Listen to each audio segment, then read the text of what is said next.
Hi friends, welcome to my channel. இன்றைக்கி நம்ம egg bhurji எப்படி செய்கிறதுன்னு பார்க்கலாம் வாங்க. செய்கிறதுக்கு தேவையான பொருட்கள்: கொஞ்சமாக கொத்தமல்லி எடுத்துக்கலாம், பெப்பர் பவுடர் அரை டேபிள் ஸ்பூனு, 3 டொமேட்டோ சின்னதாக கட் பண்ணி எடுத்துருக்கோம், எண்ணெய் தேவையான அளவுக்கு, அரை டீஸ்பூன் மஞ்சள் தூள், உப்பு தேவையான அளவு, பட்டை கிராம்பு ஏலக்காய், ஒரு பவுலு தேங்காய், கரம் மசாலா 1 டேபிள் ஸ்பூன், 2 பச்சை மிளகாய் சின்னதாக கட் பண்ணி வச்சுருக்கோம்,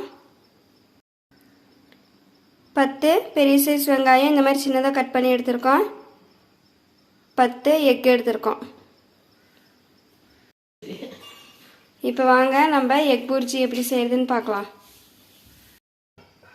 இப்போ நம்ம ஒரு கடாயை வச்சுட்டு கடாய் சூடானதும் இப்போ நம்ம எண்ணெய் சேர்த்துக்கலாம்.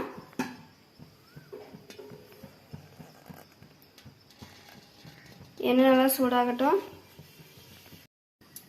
எண்ணெய் நல்லா சூடாயிடுச்சு. இப்போ நம்ம பட்டை கிராம்பு ஏலக்காய் சேர்த்துக்கலாம்.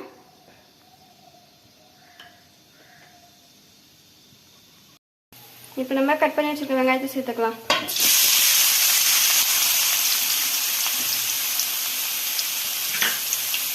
சேர்த்து நல்லா நம்ம ஃப்ரை பண்ணி விட்டுக்கலாம். இப்போ நம்ம பச்சை மிளகாய் சேர்த்துக்கலாம். சேர்த்து நல்லா ஃப்ரை பண்ணி விட்டுக்கலாம்.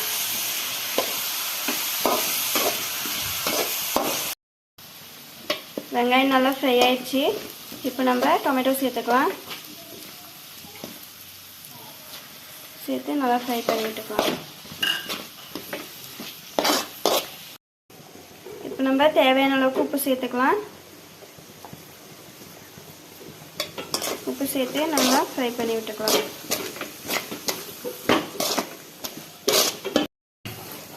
இப்போ நம்ம மஞ்சள் தூள் சேர்த்துக்கலாம். சேர்த்து நல்லா மிக்ஸ் பண்ணி விட்டுக்கலாம்.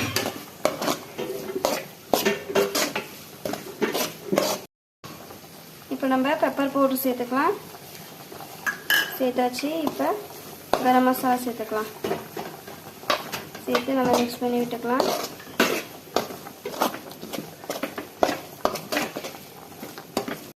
எக்கு ஒன்று கெட்டு போயிருக்கோம், அதனால நம்ம தனித்தனியாக ஒரு பவுலில் உடச்சி ஊற்றி நம்ம பார்த்து போட்டுக்கலாம். இப்போ நம்ம எக்கும் சேர்த்துக்கலாம்.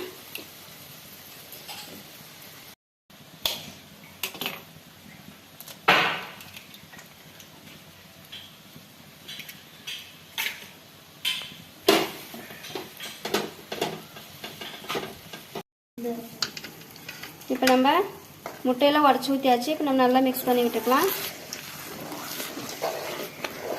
பாருங்க, இந்த மாதிரி எல்லாம் நல்லா மிக்ஸ் பண்ணிக்கலாம்.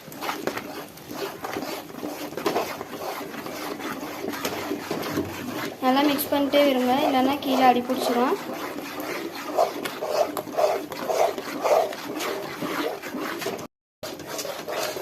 ஸ்லோ ஃப்ளேமில் வச்சு நல்லா நம்ம இந்த மாதிரி மிக்ஸ் பண்ணி விட்டே இருக்கலாம். பாருங்கள், இந்த அளவுக்கு ரெடி ஆயிடுச்சு. இப்போ நம்ம இதில் தேங்காய் சேர்த்துக்கலாம். தேங்காய் சேர்த்து நல்லா மிக்ஸ் பண்ணி விட்டுக்கலாம்.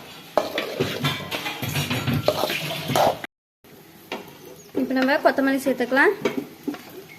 சேர்த்து நல்லா மிக்ஸ் பண்ணி விட்டுக்கலாம். நம்ம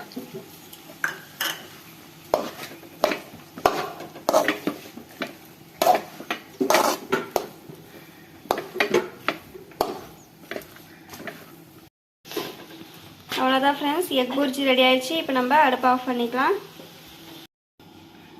அவ்வளோதான் ஃப்ரெண்ட்ஸ், எக் புர்ஜி ரெடி ஆயிடுச்சு. சப்பாத்திக்கு நம்ம இந்த மாதிரி பண்ணி சாப்பிடும்போது ரொம்ப நல்லாயிருக்கும். நீங்களும் உங்கள் வீட்டில் இந்த மாதிரி ட்ரை பண்ணி பாருங்கள். லைக் பண்ணுங்கள், ஷேர் பண்ணுங்கள், கமெண்ட் பண்ணுங்கள், மறக்காமல் சப்ஸ்கிரைப் பண்ணுங்கள். ஓகே ஃப்ரெண்ட்ஸ், பாய். நம்ம நெக்ஸ்ட் வீடியோவில் மீட் பண்ணலாம்.